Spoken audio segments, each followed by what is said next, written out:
महानगरपालिका निवडणुकांचा बिगुल वाजण्याच्या पूर्वी शिवसेना उद्धव बाळासाहेब ठाकरे पक्षाकडून मोर्चे बांधणी सुरू झाली आहे। पक्षप्रमुख उद्धव ठाकरे यांच्या उपस्थितीत शिवसेना भवनमध्ये शाखा प्रमुखांची बैठक झाली। यावेळी ठाकरे यांनी सरकारवर निशाणा साधल्याचं पाहायला मिळालं।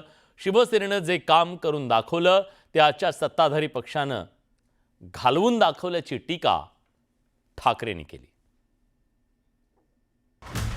शिवसेनेनं करून दाखवलं, सत्ताधाऱ्यांनी घालवून दाखवलं। उबाठाच्या बैठकीत ठाकरेंची टीका। पालिका निवडणुकीसाठी मोर्चे बांधणी सुरू। मुंबई महापालिकेसह आगामी स्थानिक स्वराज्य संस्थांच्या निवडणुकीच्या हालचाली सुरू झाल्यात।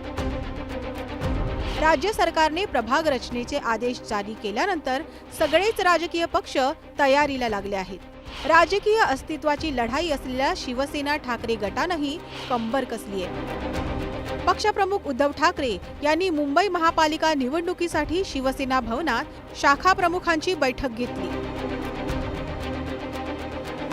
या बैठकीत त्यांनी सत्ताधाऱ्यांवर निशाणा साधला। शिवसेना पक्षानं करून दाखवलं आणि आजच्या सत्ताधारी पक्षानं घालवून दाखवलं, हे मतदारांच्या निदर्शनास आणून द्या, अशा शब्दात ठाकरेंनी सत्ताधाऱ्यांवर घणाघात केलाय। सत्ताधाऱ्यांवर निशाणा साधतानाच उद्धव ठाकरे यांनी विधानसभा निवडणुकीत झालेली चूक दुरुस्त करण्याची सूचना शाखा प्रमुखांना दिली। विधानसभा निवडणुकीत मतदार याद्यांमध्ये मोठा घोळ झाल्याचा आरोप करण्यात येतोय। या फेरफारामुळे मतदारांची संख्या मोठ्या प्रमाणावर वाढल्याचा मुद्दा विरोधकांकडून मांडण्यात आलाय। आता ठाकरेंनी या सगळ्या मतदार याद्या तपासण्याचे आदेश शिवसैनिकांना दिले आहेत। शाखा प्रमुखांच्या बैठकीत कोणते आदेश दिले? शाखा प्रमुख, उपशाखा प्रमुख, विभाग प्रमुख, विधानसभा संघटक, महानगर प्रमुख यांनी आपापल्या प्रभागातील बूथ प्रमुख, वॉर्ड प्रमुख, उपविभाग प्रमुख, विभाग प्रमुख यांच्या बैठका घेऊन तात्काळ कार्याला सुरुवात करण्याची सूचना उद्धव ठाकरेंनी दिली। मतदार याद्यातील किमान 300 घरातील मतदारांशी प्रत्येक शाखांनी आतापासून संपर्क ठेवावा व त्यांची पहिली जबाबदारी उपशाखा प्रमुखांना द्यावी, असे आदेश ठाकरेंनी दिले। मतदार यादीची प्रत्येक गल्ली मोहल्ल्यात जाऊन तपासणी करण्याची सूचना उद्धव ठाकरेंनी दिली। शाखा प्रमुखांसोबत सर्व पदाधिकाऱ्यांनी एक टीम म्हणून सामूहिकपणे काम करावं, अशी सूचना देखील त्यांनी केली। गटप्रमुखांनी नियमितपणे आपल्या गल्ली मोहल्ल्यात पोहोचावं आणि पक्षाचं काम सांगावं, त्यांच्या अडचणी समजून घ्याव्या। 2017 साली झालेल्या मुंबई महापालिकेच्या निवडणुकीत शिवसेनेनं करून दाखवलं, ही मोहीम राबवली होती। मुंबईकरांसाठी आपण काय काय केलं हे सांगणार हे कॅम्पेन त्यावेळी चांगलंच गाजलं होतं। 227 पैकी 84 जागा जिंकत शिवसेनेनं मुंबईत आपणच मोठा भाऊ असल्याचं दाखवून दिलं होतं।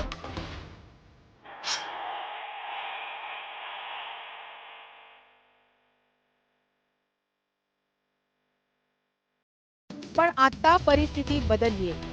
मुंबई महापालिकेवर एक हाती सत्ता राखलेल्या उद्धव ठाकरेंसाठी ही निवडणूक आव्हानात्मक असणार आहे, कारण शिंदेंच्या बंडानंतर शिवसेनेत उभी फूट पडली।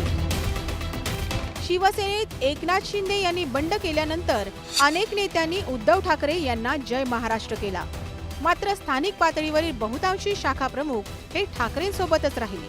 आता याच संघटनात्मक आधारावर ठाकरे मुंबई महापालिकेचं मैदान मारण्यासाठी प्रयत्नशील आहे। Bureau report, news 18 Lokmat. Mumbai महानगरपालिका निवडणुकीच्या पार्श्वभूमीवर आज राज ठाकरे आणि उद्धव ठाकरे या दोन ठाकरे बंधूंनी एकत्र येण्याच्या चर्चांना पुन्हा सुरुवात झाली। दोन्ही ठाकरेंकडून या युतीबद्दल एक सकारात्मक अशा प्रकारचे ग्राउंड सुद्धा काही दिवसांपूर्वी तयार झालं।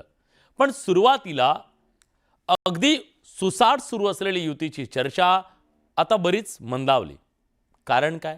सध्या युतीसाठी पुढाकार कोण घेणार या मुद्द्यावरून घोडं अडलंय का? इगो पुढे येतोय का? युतीची पहिली टाळी देणार कोण?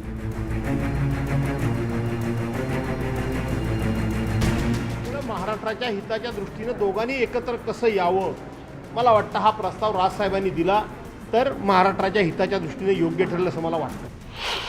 युतीच्या प्रस्तावासाठी पुढाकार कुणाचा?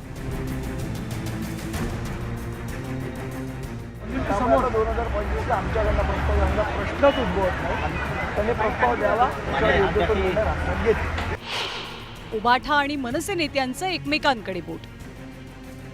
नाही मी तेच म्हटलं पहिल्या होत आहे हे दिसतंय, पण चांगल्या स्टेशनला गाडी उभी राहील.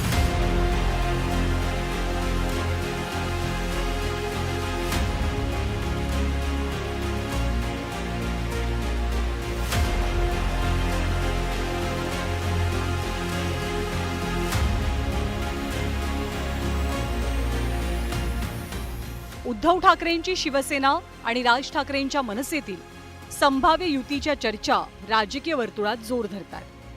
19 एप्रिल 2025ला ठाकरे बंधूंच्या 7 प्रतिसादामुळे या चर्चांना बळ आलं. अशातच नेत्यांनी छोटे मोठे मतभेद दूर सारण्याची तयारी केल्यानं नेते आणि कार्यकर्तेही वाद विसरून संवाद साधू लागले. एकमेकांपासून कायम दुरावा राखणारे एकमेकांच्या कार्यालयात जाऊन भेटी देऊ लागले. मात्र असं असलं तरी ना उद्धव ठाकरेंनी ना राज ठाकरेंनी आपापसात युतीसाठी प्रस्ताव दिलेला नाहीये. त्यामुळे युतीसाठी पुढाकार नेमका कोण घेणार हा सर्वात गहन प्रश्न आहे. अशातच ठाकरेंच्या पक्षाचे नेते भास्कर जाधवांनी युतीसाठी कुणी पुढाकार घ्यावा याबाबत आपलं मत मांडलंय. पहिला प्रस्ताव हा राजसाहेबांनी मांडलेला आहे आणि राजसाहेबांनी मांडल्यामुळं राजसाहेबांचं महाराष्ट्राच्या हितापेक्षा आमची भांडणं छोटी आहे असं राजसाहेब म्हणाले. त्यामुळं महाराष्ट्राच्या हिताच्या दृष्टीने दोघांनी एकत्र कसं यावं, मला वाटतं हा प्रस्ताव राजसाहेबांनी दिला तर महाराष्ट्राच्या हिताच्या दृष्टीने योग्य ठरेल असं मला वाटतं. मात्र भास्कर जाधवांची मागणी मनसेचे नेते संदीप देशपांडेंनी फेटाळून लावली. मनसे आणि शिवसेना उबाठा युतीसाठी यापूर्वी दिलेल्या प्रस्तावांची सुद्धा त्यांनी आठवण करून दिली. 2014ला आम्ही प्रस्ताव दिला होता, 2017ला आम्ही प्रस्ताव दिला. त्यावेळेला त्या प्रस्तावाला सकारात्मक प्रतिसाद आम्हाला मिळाला नाही. समोर 2025ला आमच्याकडनं प्रस्ताव यांना प्रश्नच उद्भवत नाही.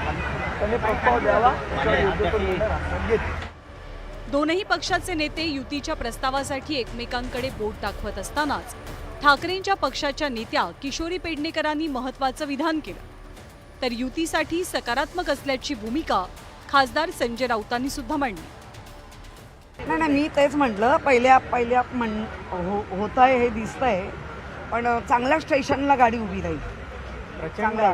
आशावादी येस असायलाच हवं. कारण ज्या पद्धतीने मी परत सांगेन चिखल झालाय, त्या चिखलातला कमळ सगळ्यांनाच फळणारं नाहीये.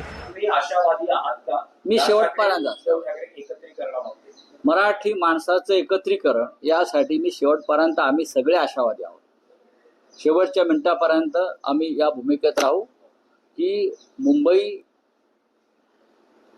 परप्रांतीय उद्योगपती अशा पद्धतीने गळत असतील आणि त्याला भारतीय जनता पक्ष एकनाथ शिंदेसारखे लोक आर्थिक लोभापोटी मदत करत असतील तर सर्व मराठी नेत्यांनी महाराष्ट्र अभिमान्यांनी एकत्र यावं ही माननीय उद्धव ठाकरे आणि शिवसेनेची भूमिका कायम राहील. तब्बल 20 वर्षांनंतर पहिल्यांदाच इतक्या मोठ्या प्रमाणात ठाकरे बंधूंच्या मनोमिलनाच्या चर्चा रंगू लागल्या. अशातच युतीसाठीची पहिली टाळी कोण देणार याची उत्सुकता आहे. अन्यथा पहले आपच्या नादात युतीची ट्रेन निघून जाईल आणि मनोमिलनाची चर्चा कागदावरच राहील हे मात्र नक्की.